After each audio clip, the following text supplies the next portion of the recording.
সময়ের কথা। দেবর্ষি নারদ নারায়ণ নারায়ণের নাম জপ করতে করতে বৈকুণ্ঠ লোকে প্রবেশ করলেন। নারদজিকে দেখে ভগবান শ্রী হরিবিষ্ণু বললেন, হে দেবর্ষি, বৈকুণ্ঠে আপনাকে স্বাগতম। আজ হঠাৎ করে বৈকুণ্ঠে আসার কারণ কি? নিশ্চয়ই কোনো গুরুত্বপূর্ণ সংবাদ নিয়ে এসেছেন। নারদজি বললেন, হে প্রভু, আমার প্রণাম গ্রহণ করুন। আপনি তো সবই জানেন, তবু এখন কেন এমন করছেন? এই ব্রহ্মাণ্ডের প্রতিটি কণায় আপনারই বসবাস, আমার ভিতরেও আপনারই বসবাস। আপনি ভালো করেই জানেন যে আমি কোন উদ্দেশ্যে আপনার কাছে এসেছি। ভগবান বিষ্ণু বললেন, হে নারদ, আমি নিশ্চয়ই জানি তোমার মনে কি চলছে। আজ তুমি মানব জাতির কল্যাণের উদ্দেশ্যেই এখানে এসেছো, তাই তোমার মনে যে প্রশ্ন আছে নির্দ্বিধায় জিজ্ঞাসা করো। নারদজি বললেন, হে প্রভু, যদি আপনি অনুমতি দেন তবে আমি আপনাকে একটি প্রশ্ন জিজ্ঞাসা করতে এসেছি। হে প্রভু, ব্রহ্মদেব সৃষ্টি করার সময় নারী ও পুরুষের সৃষ্টি করেছিলেন এবং উভয়কে একে অপরের পরিপূরক করে গড়ে তুলেছিলেন। কিন্তু হে প্রভু, কিন্নার অর্থাৎ হিজড়াদের উৎপত্তি কিভাবে হলো, যারা পুরোপুরি পুরুষ নয় এবং নারীও নয়? ভগবান বিষ্ণু বললেন, হে দেবর্ষি, আজ তুমি যথাযথ প্রশ্ন করেছ। তোমার এই প্রশ্নের উত্তর মহারাজ সুদামের কাহিনীতে লুকিয়ে আছে। দেবর্ষি বললেন, হে প্রভু, মহারাজ সুদাম কে ছিলেন এবং কি কারণে তিনি নারীর শরীর পেলেন? দয়া করে আমাকে মহারাজ সুদামের কাহিনী বিস্তারিতভাবে শোনান। ভগবান বিষ্ণু বললেন, হে দেবর্ষি, আজ আমি তোমাকে মহারাজ সুদামের কাহিনী শোনাবো। এই কাহিনীর মাধ্যমে তোমার সব প্রশ্নের উত্তর পেয়ে যাবে। তাই তুমি এই কাহিনী মন দিয়ে শোনো। যদি কেউ এই কাহিনী সম্পূর্ণ শোনে, তার অর্ধেক পাপ নাশ হয়ে যাবে। দেবর্ষি বললেন, হে প্রভু, আমি এই কাহিনী সম্পূর্ণ শুনব। দয়া করে আপনি আমাকে সেই কাহিনী বলুন। তারপর ভগবান বিষ্ণু নারদজিকে মহারাজ সুদামের কাহিনী শোনাতে শুরু করলেন। হে নারদ মুনি, পূর্বকালের কথা, পৃথিবীলোকে মহারাজ সুদাম নামে এক রাজা রাজত্ব করতেন। তিনি ছিলেন অত্যন্ত পরাক্রমশালী, ধর্মপরায়ণ, সত্য ধর্ম পালনকারী বীর এবং জিতেন্দ্রীয়।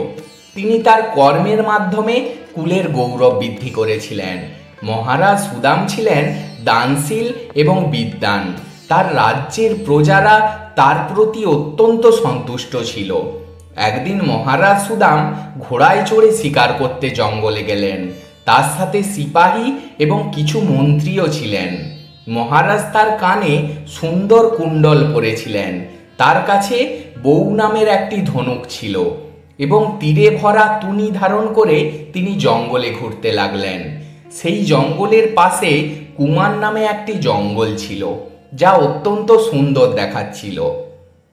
সেই জঙ্গলে ভগবান শিবের মায়া ছড়িয়েছিল, যার কারণে সেই জঙ্গল পৃথিবীতে স্বর্গের মতো মনে হচ্ছিল। অনেক জঙ্গলি পশুর আওয়াজ দূর থেকে শোনা যাচ্ছিল, যা শুনে রাজার মনে সুখের অনুভব হতে লাগলো।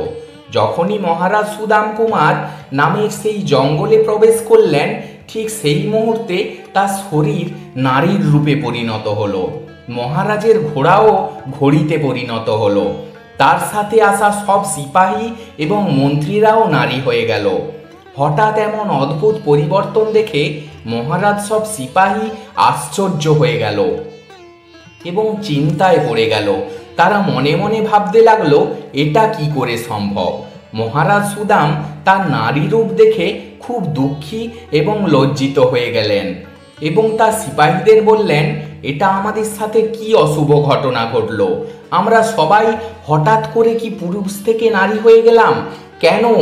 এখন আমরা কি করব? নারীর শরীর নিয়ে আমরা বাড়ি কিভাবে যাব? আর কিভাবে আমি রাজ্য পরিচালনা করব? আমাদের প্রজারা আমাদের দেখে কি বলবে? দেবর্ষি নারদ ভগবান বিষ্ণুকে বললেন, হে প্রভু, আপনি খুব আশ্চর্য কথা বললেন। দেবতাদের মতো তেজস্বী রাজা সুদাম কিভাবে নারীর শরীর পেলেন? এর কারণ কি দয়া করে বলুন। সেই মনোরম জঙ্গলে রাজা এমন কি কাজ করেছিলেন যার জন্য তিনি নারীর শরীর পেলেন? দয়া করে বিস্তারিতভাবে বলুন। তখন ভগবান বিষ্ণু বললেন, হে দেবর্ষি, এর পেছনে ভগবান শিবের মায়াই রয়েছে। ভগবান শিবের মায়ার কারণে মহারাজ সুদাম এবং তার সিপাহীরা নারীর শরীর পেয়েছেন। এক সময়ের কথা, ভগবান শিব এবং দেবী পার্বতী এই বনে একান্তে বিহার করছিলেন। তখন সনক, সনন্দন, সনাতন এবং সনত কুমার নামক 4 মুনি ভগবান শঙ্করের দর্শন করতে সেই বনে এলেন।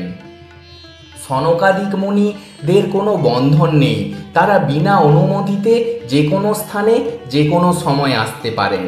যখন সেই 4 মুনি ভগবান শঙ্করের দর্শন করতে সেই বনে এলেন, তখন তারা দেখলেন যে দেবী পার্বতী এবং ভগবান শিব একান্তে বিহার করছেন। সর্বাধিক মুনিদের হঠাৎ সেই স্থানে আসতে দেখে দেবী পার্বতী অত্যন্ত লজ্জিত হয়ে গেলেন। দেবী পার্বতী তৎক্ষণাৎ ভগবান শিব থেকে দূরে সরালেন।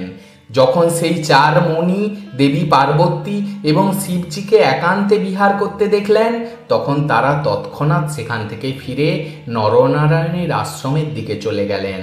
যখন ভগবান শিব পার্বতীকে লজ্জিত হয়ে দূরে দাঁড়িয়ে থাকতে দেখলেন, তখন তিনি বললেন, হে প্রিয়, তুমি এভাবে লজ্জিত হচ্ছ কেন? তারা 4 জন আমাদের পুত্রের মতো, তাদের থেকে তুমি লজ্জা পেও না।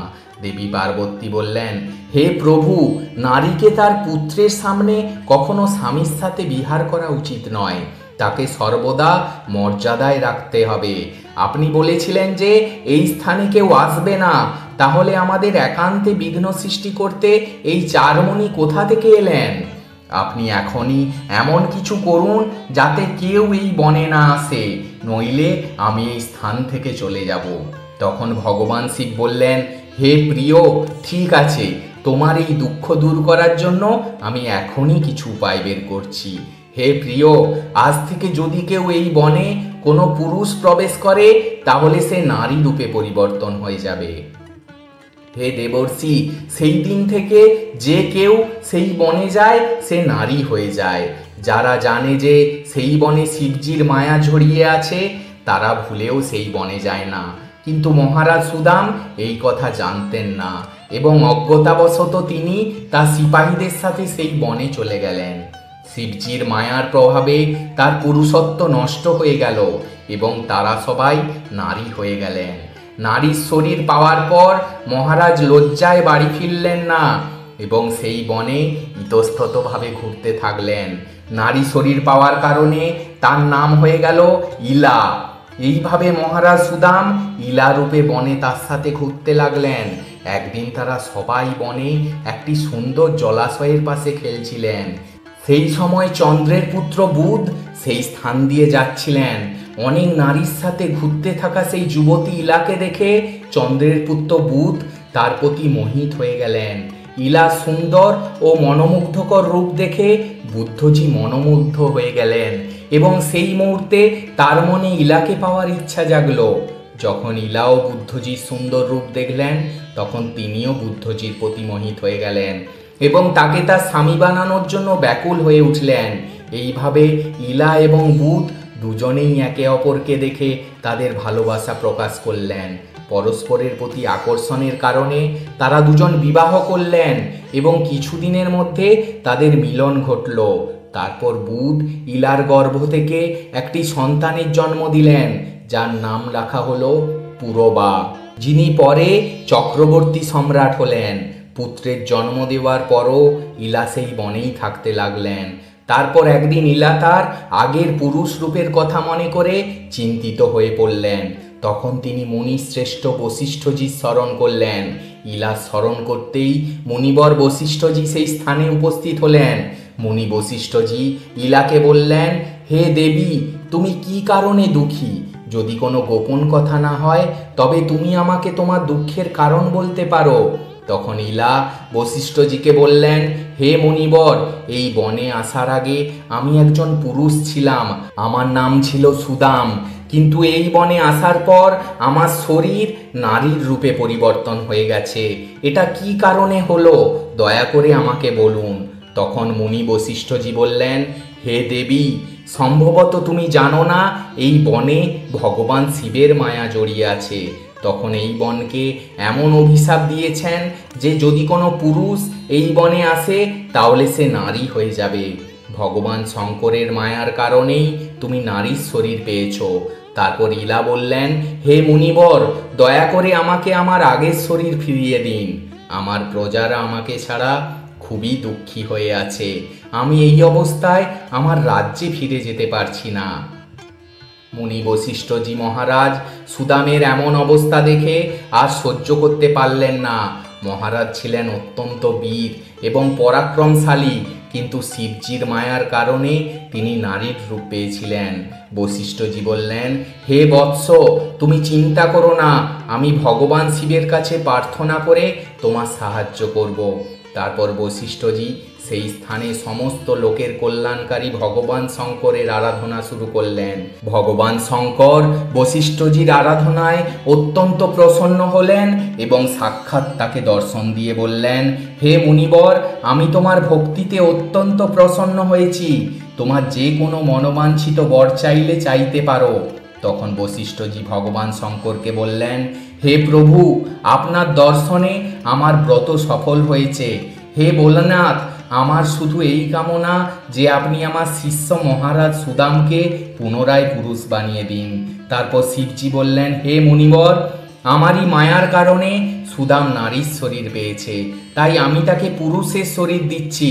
কিন্তু রাজা সুদাম 1 মাস পুরুষ থাকবেন এবং 1 মাস নারী থাকবেন।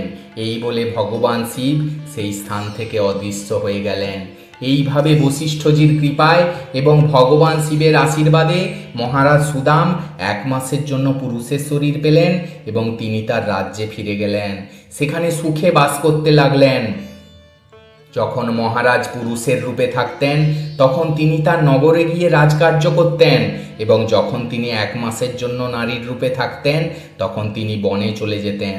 মহারাজের এমন অদ্ভুত আচরণে তার প্রজারা ভীত হয়ে গেল এবং তার আগের মতো মহারাজ সুদামের সম্মান করতে লাগলো না।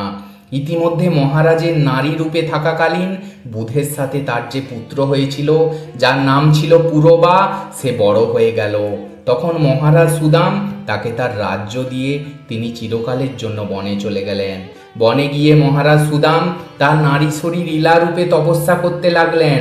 তারপর তিনি দেবর্ষি নারদজির কাছে নবকার মন্ত্রের দীক্ষা নিলেন এবং দেবী পার্বতীর উপাসনা করতে লাগলেন।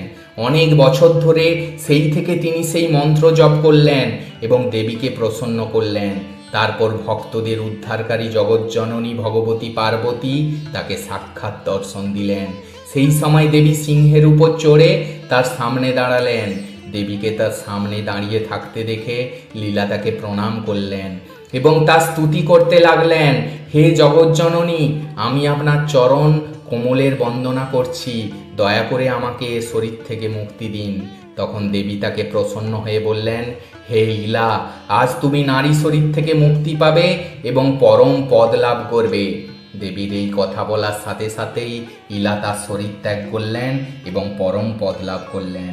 মহারাজ সুদামের পরম ধামে যাওয়ার পর মহারাজ পুরো বা তার রাজ্যে রাজ করতে লাগলেন।